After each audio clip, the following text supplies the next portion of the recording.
Amigos de Impacto Venezuela, sean todos bienvenidos a esta mesa de análisis. El día de hoy contamos con la presencia del diputado venezolano Freddy Guevara a propósito de haber recibido de alguna manera este indulto que llaman por parte de Nicolás Maduro y que además le ha permitido salir del encierro de la Embajada de Chile. ¿Cómo está, diputado? Le saludamos. Bienvenido a Impacto Venezuela.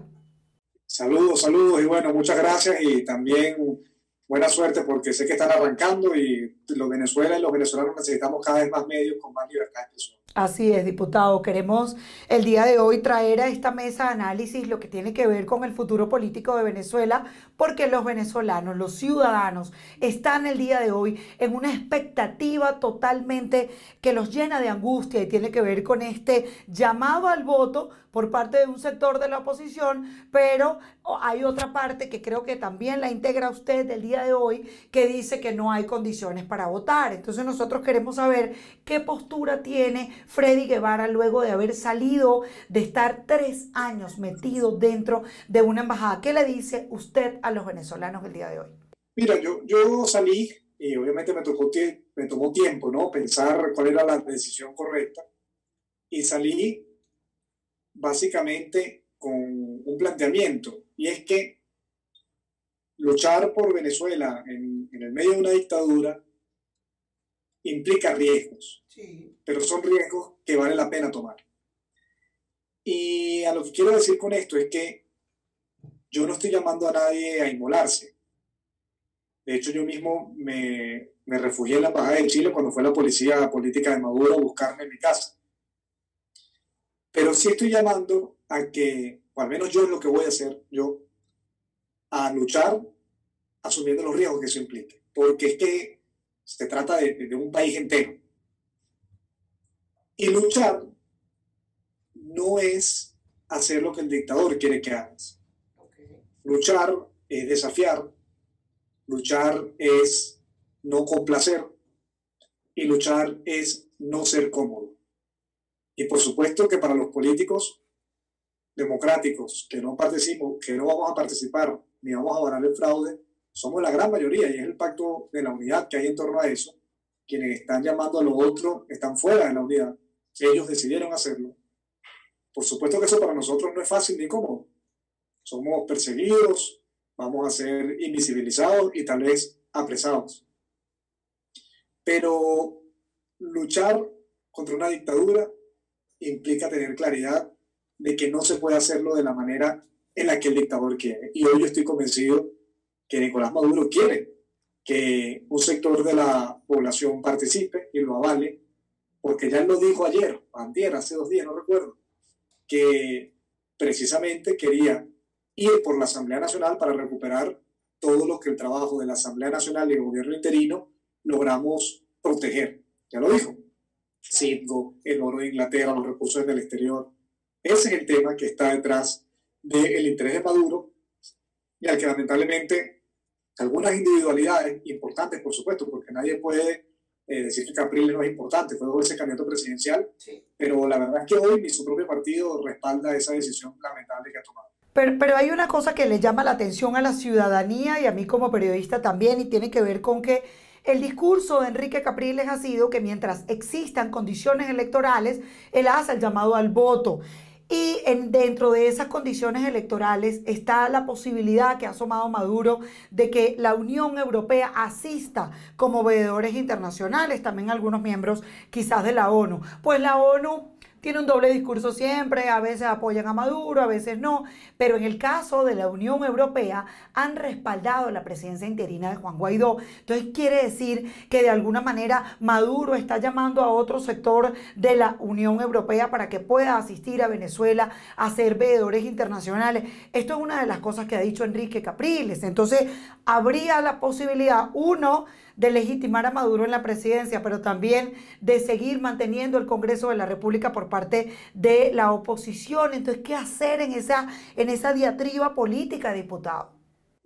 No, pero es que yo creo que, a ver, la discusión que plantean quienes quieren participar, insisto, que lo han hecho de manera unilateral, en consulta, y sin respetar las decisiones mayoritarias de todos los sectores políticos del país, lo plantean en un falso dilema, porque es que Obviamente que si hay condiciones hay que participar. Es decir, el problema no es ese, el problema es que precisamente no hay. El problema es que precisamente se intentó buscar condiciones en el proceso de Oslo del año pasado y no se lograron. Se intentó de nuevo a principios de este año a través del comité de postulaciones y no se lograron. Y lamentablemente quienes decidieron hoy en día plegarse a esta farsa de Maduro, bueno, asumieron una negociación unilateral, inconsulta. Alguien decía en el Twitter el otro día, bueno, pero ¿por qué tienen que pedirle permiso a...? Claro que tienen que hacerlo, porque es que la Asamblea Nacional es la institución. Esto no es que hay que pedirle permiso a Juan Guaidó porque te caiga bien o mal. Claro. Es que la Asamblea Nacional, que es la representante del pueblo de Venezuela, es la que tiene la capacidad de tener la articulación y la interlocución.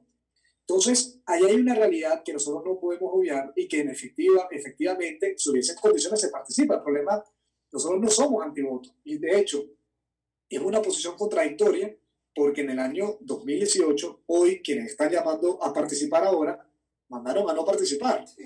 Entonces, ahí no hay una coherencia que es importante. Ahora, la Unión Europea decide participar, si lo hace es porque hay condiciones. Y si hay condiciones, participamos.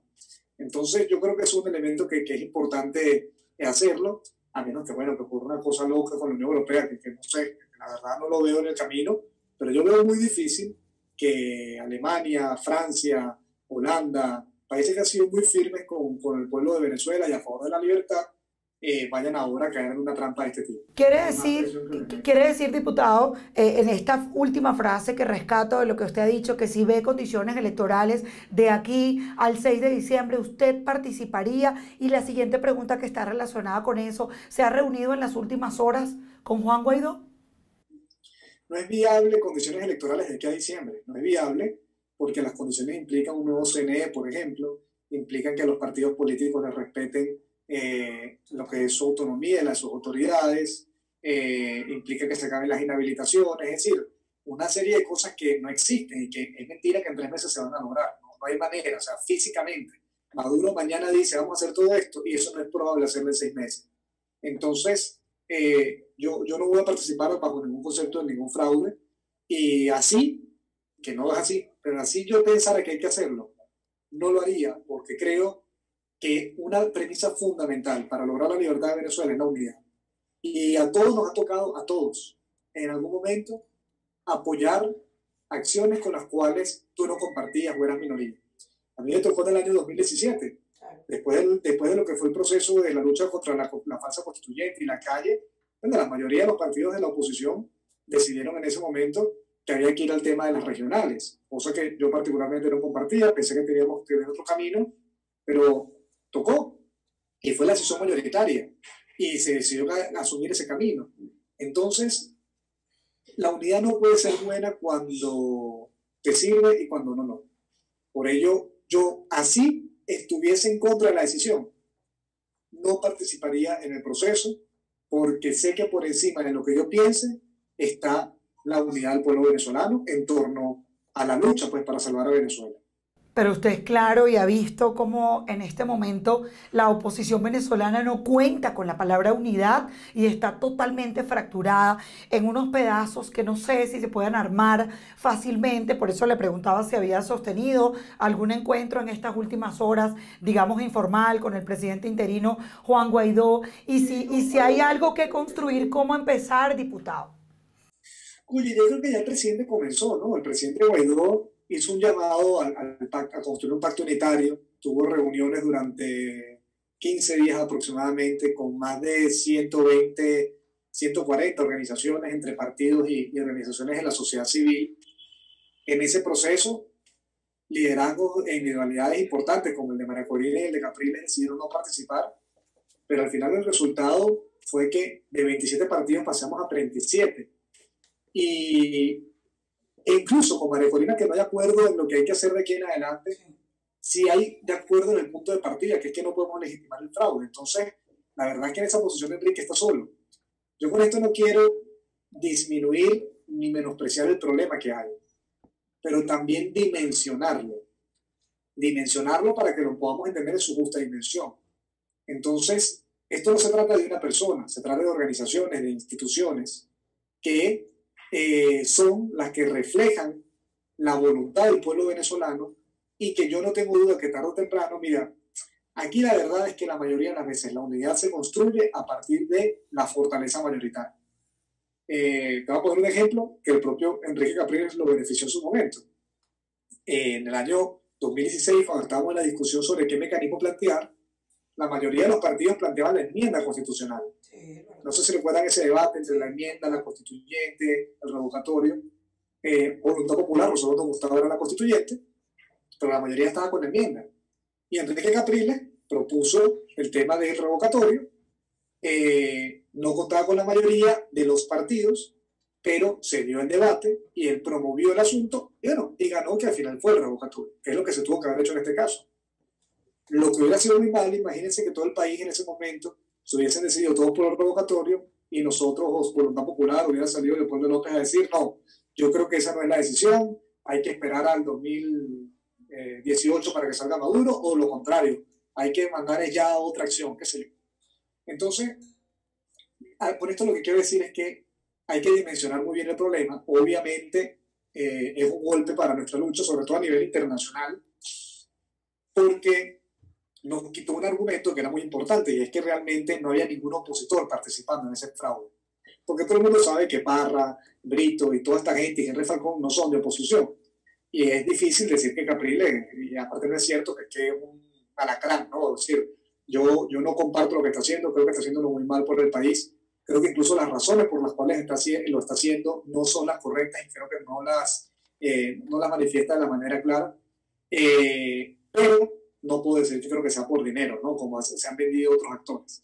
Entonces, en ese sentido nos genera una dificultad a la hora, sobre todo a nivel de la comunidad internacional, de decir, miren, no hay ningún opositor real participando en este proceso. Porque para efectos de la gente afuera sí lo ve y nos genera un rollo. Pero más allá de eso, yo estoy convencido que con las 37 organizaciones, la unidad total del Parlamento venezolano, todas las fracciones parlamentarias, todas, el presidente interino y por supuesto la sociedad civil y las encuestas también dicen que la gente no está dispuesta a participar en un fraude, vamos a consolidar esa unidad y que ojalá más temprano que tarde Enrique Capriles y quienes han decidido acompañarlo acepten reagruparse y por supuesto nosotros estaremos más que dispuestos a reunificar. Diputado, una de las cosas que decía María Corina Machado tenía que ver precisamente con lo que no se había hecho o no se había logrado en 17 meses y que quedaban 124 días para poder cambiar el destino del país. Entonces, nos preguntamos si usted considera que todo ese avance que se ha dado en 17 meses, la ayuda internacional, 56 países respaldando a Juan Guaidó, pero todavía la población sigue teniendo los mismos males, no hay gasolina, las colas ocupan cada una de las calles y avenidas de todo el país, hay una población que sufre con una hiperinflación voraz que está acabando con la vida de los venezolanos desde el punto de vista económico, una pandemia que está afectando fuertemente. Entonces nos preguntamos, por ejemplo, si lo que queda de tiempo no es un tic-tac en el oído opositor para ver cómo se avanza en la crisis, porque pudieran pasar entonces 17 meses más en esto. Oye, Carla, nosotros no podemos caerle mentiras a Venezuela, ofrecerles una solución mágica, ni una fecha, ni decir, mira, esto se va a acabar en 3 meses o en 2 años. Eso podíamos hacerlo cuando, a pesar de que había un sistema autocrático, ¿no? Los teóricos políticos lo llamaban una autocracia competitiva. Cuando tú tienes lapsos formales, tú puedes ponerle fechas a las cosas. Sabes que viene una presidencial, 2012 era Chávez, luego 2013 se murió y venía la elección con Maduro, luego puedes hacer un revocatorio. Tú le puedes poner fechas a las cosas porque precisamente la esencia de la democracia es que la alternancia en el poder es previsible. Tú sabes que hay alguien que llegó y alguien que se va en determinadas fechas. Cuando no hay democracia es cuando tú no tienes lapsos y pasan estas cosas en las cuales, porque bueno, en los Estados Unidos podrán estar una parte del país molesta con Trump, pero sabe que incluso Trump eligiéndose en 4 años más no va a estar. Claro. Entonces, la democracia tiene los tiempos previsibles. Nosotros decir, ¿Cuánto tiempo va a tomar esto? No lo sabemos, es mentira. Y quien ofrezca lo contrario está engañando. Porque, mira, aquí las opciones que hay en el corto plazo, insisto, en el corto plazo. No puedo hablar, no soy vidente para poder decir qué va a pasar en el mediano y mucho menos en el largo. Pero en el corto plazo tienes una opción de salida que Nicolás Maduro bloqueó, que son las salidas electorales o institucionales. No se ve que haya posibilidad de resolver eso en el corto plazo. Y tienes por el otro lado una propuesta que la lleva un grupo, o lo que llaman una intervención, operación de estabilización, lo que sea, que al final es una acción de fuerza y que en el corto plazo tampoco es viable. Y ahí entraría el TIAR, ahí entraría el TIAR, diputado. El TIAR y la responsabilidad de proteger son mecanismos internacionales que tienen una escalada. Su último nivel son las acciones militares, pero tú tienes una serie de temas previos. Ahora, el último nivel en el que algunos plantean que se llegue a una acción militar, insisto, no estoy discutiendo si la gente que lo propone está bien o está mal, si eso, porque hay personas que tienen posiciones, hay quienes dicen, mira, así fuese viable, eso es negativo. Hay quienes dicen, eso hay que hacerlo como sea. El tema es que hoy la realidad geopolítica te dice muy claramente que eso no es lo que va a pasar de corto plazo. Entonces, ¿qué es lo que te queda a ti? ¿O qué es lo que nos queda a nosotros, mejor dicho, a todos los venezolanos?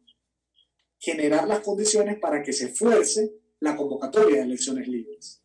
Ahora, ¿eso cómo va a ocurrir? Hoy, sí, solo sí, el nivel de presión que ejerzamos dentro y fuera de Venezuela es tal que hace que quienes sostienen a Maduro saquen la cuenta y digan, es mucho más peligroso seguir sosteniendo esta locura que abrirle paso a una transición.